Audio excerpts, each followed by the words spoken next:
Well, I bet you're wondering where this project's going. You see what we got here? We're going to build us a wind generator or a wind turbine.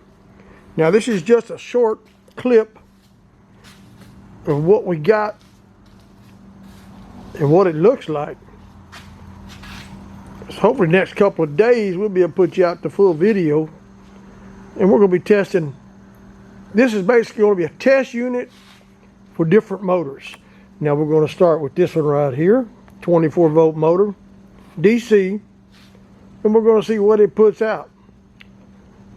Tried to make the stand where we can just change things out easier on the back here. Different motors. We got a whole bunch of motors we're going to be playing with. But yep, that's what we got. Stick around for the full video. Hit the like, subscribe button to see where this video is going to take you. Have fun. Stick around. See you later, guys.